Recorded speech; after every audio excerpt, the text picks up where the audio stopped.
This is the IBJ podcast for the week of September 12th, 2022, brought to you by Taft. I'm your host, Mason King. Welcome back to the podcast, everybody. You may not be aware that wherever you live in Indiana, a good chunk of the money that goes toward funding local streets and roads comes from the state. The state collects taxes when you buy gas and redistributes some of that money to local governments for road funding. For example, in 2021, the state allocated $663 million in road funding to local governments. Marion County, also known as Indianapolis proper, received just over $30 million, or about 4.5%. If you live in Marion County, that might seem a bit curious. How is it that the county with 15% of the state's population only gets 4.5% of the funding? Indeed, Indianapolis leaders have pleaded with state lawmakers for decades to change the state's formula for funding local roads, which they say shows favoritism to rural counties with sparse traffic. When the state determines how much funding to pass along, it counts all streets, roads, and thoroughfares by their length. So, for example, a 1 mile stretch of a 2-lane road in rural Parke County would carry the same weight as a 1 mile stretch of the 6-lane Keystone Avenue on the north side of Indianapolis. City officials would prefer the funding formula place greater importance on traffic volume and an area's population. Using a related convention known as vehicle miles traveled, a recent study commissioned by the city of Indianapolis found that Marion County would be ranked dead last in the state in terms of funding. The same study found that the 8 donut counties all would fall in the bottom third in terms of funding per local vehicle miles traveled. The study also examined INDOT's Community Crossing Program, a matching grant program that awards up to $1 million to municipalities to fund improvements to roads and bridges. Like the gas tax formula, the program tends to put small rural communities on similar footing as communities with dense populations. But there's new hope. Leaders in the Indianapolis area can persuade Indiana lawmakers to make some changes. Suburban mayors in cities like Carmel, Fishers, and Greenwood are becoming acutely aware that the state's funding mechanisms put their municipalities at a disadvantage. A recently formed Central Indiana Regional Development Authority, whose members include Anderson, Carmel, Fishers, Indianapolis, McCordsville, Noblesville, Westfield, and Zionsville, hopes its collective voice will be heard during next year's General Assembly. One of the main voices for Indianapolis is Dan Parker, who until recently was director of the Indianapolis Department of Public Works. He's now chief of staff for Mayor Joe Hogsett. You'll recall that we spoke with him a few weeks ago about plans for improving Monument Circle. IBJ reporter Peter Blanchard is following these issues and reported on the group effort in last week's edition of IBJ. I spoke with him about the state formula and the potential legislators could be receptive to funding changes. Here's our conversation. It's my pleasure to welcome to the podcast Peter Blanchard, who joined the IBJ reporting staff in July to cover state government and politics. Thanks for making time. Thank you, Mason. So let's just start off with the basics. I am sure, like me, a lot of people didn't know that local governments receive money from the state to fix their streets and roads. That's right. The state has a very complex road funding formula, kind of a Rube Goldberg machine when you look at it on paper. But really what it amounts to is that the state has a gas tax, and that funding gets allocated to local governments so they can fix their roads and streets and bridges and that sort of thing. And when we say local governments, we could be talking about the county, or could it be also cities and also towns? Or That's right. Does it come in just on the county level, then gets dispersed?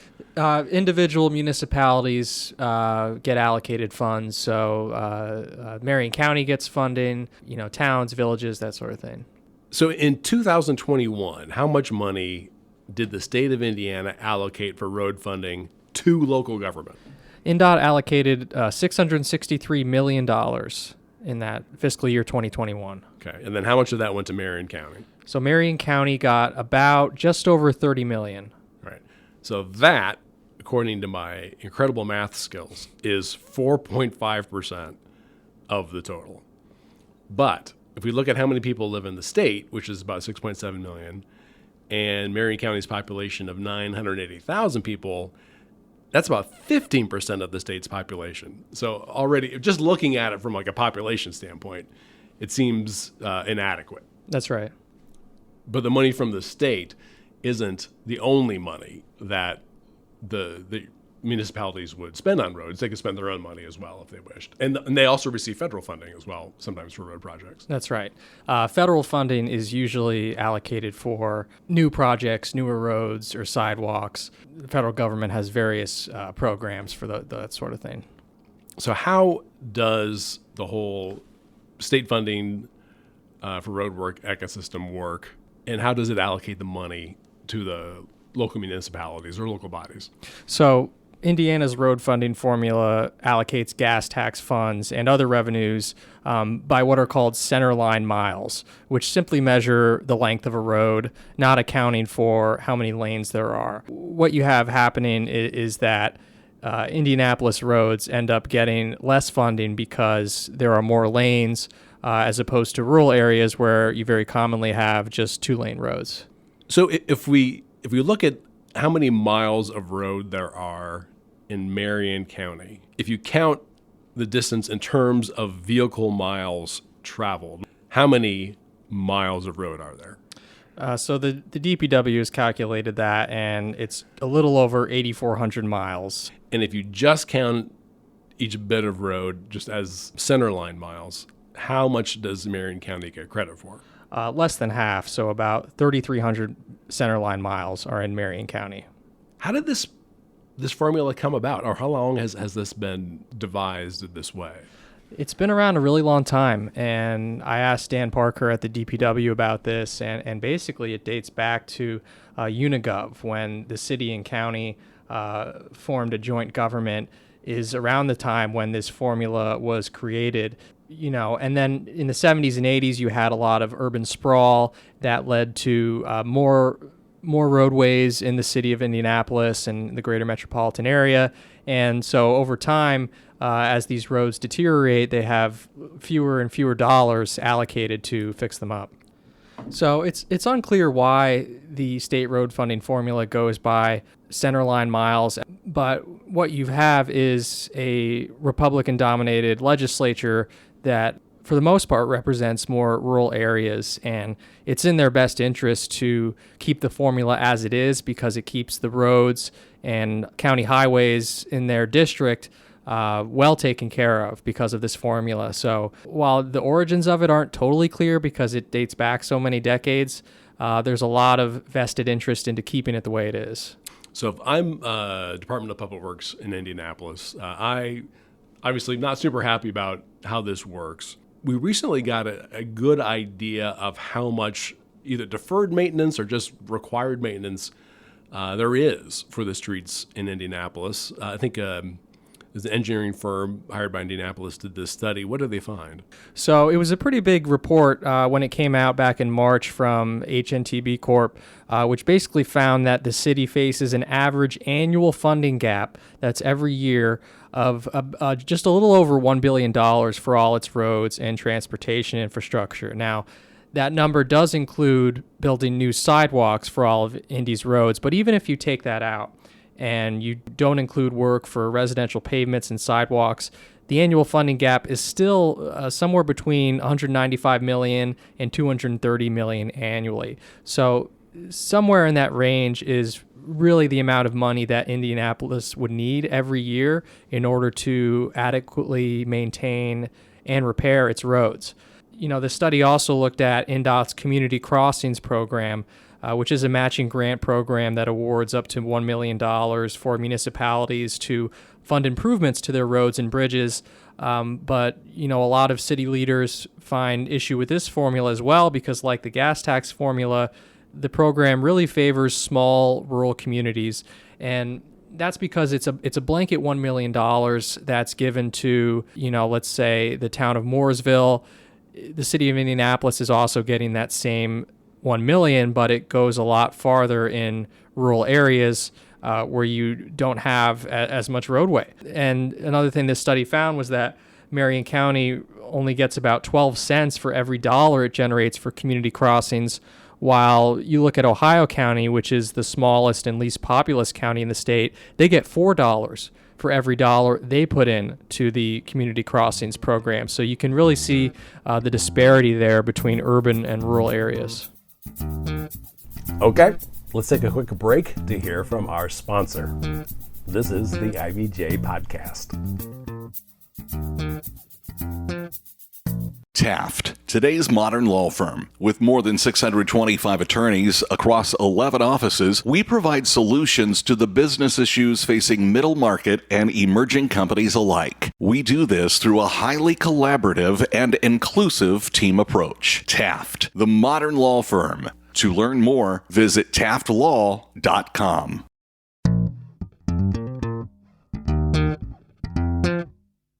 All right, we're back with this week's edition of the IBJ Podcast and my conversation with IBJ reporter Peter Blanchard about the state of Indiana's formula for apportioning road funding. So, like we've been saying, this has been the case for a long time, yet we don't hear about, for example, the city of Indianapolis going to the legislature every session and saying, please fix this. Why? Why not? Well, there have been pretty much every year there is a bill floated in the legislature to change the road funding formula. In 2019, Dan Parker and the Department of Public Works worked with some Democratic officials on a bill to change or tweak the road funding formula to benefit urban areas more so. But these bills really don't go anywhere because, again, you have a Republican-controlled legislature that would be against their own interests to change this road funding formula. So even if they believe that, or even if they know that rural areas are disproportionately benefiting more than urban areas, they don't have as much of an interest to change it because it benefits their constituents. What is different now? Because it sounds like the mayors of central Indiana are beginning to work together on this issue. So one of the things contained in my article is a newer study that the city commissioned with a firm called Policy Analytics, and it basically just dives down deeper into the funding disparities and builds off kind of the data we saw in HNTB that shows that there's this disproportionate funding for rural counties versus urban counties. This time around, this new data shows that the donut counties around Marion County are actually not far behind when you look at the funding disparity. So, for example, Marion County ranks dead last in road funding per vehicle miles traveled. You have Hamilton County not far behind, Boone County. Basically, all the donut counties this study found are in the bottom third of road funding. So what Dan Parker is hoping to do and the city are hoping to do is use this collective voice of these suburban mayors in these donut counties to try and call more attention to this issue.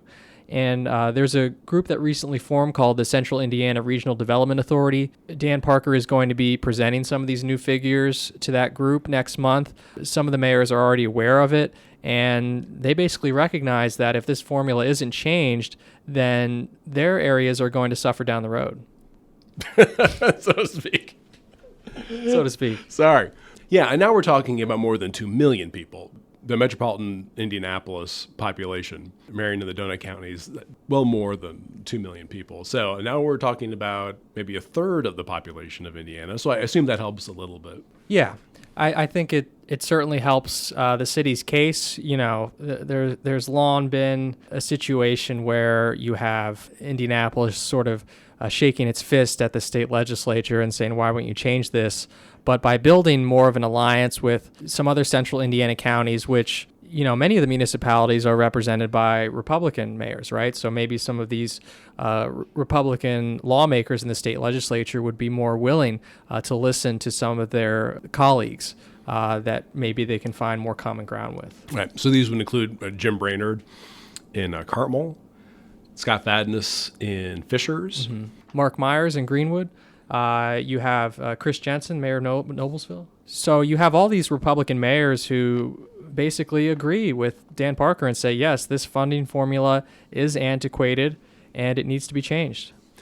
So, do any sense yet of what the strategy is? Is it simply, going to visit your legislators and saying, "Hey, we'd love it if you would help carry this in the state house," or is there some other kind of lobbying that can be done? It's really in the early stages right now, and this group, the Central Indiana RDA, in the coming months may be able to form some sort of a strategy of trying to convince the legislature to change or tweak this funding formula. And they've got a couple months to prepare for it. The session, the 2023 session, isn't going to get underway for a couple of months, so they have some time to sort of strategize.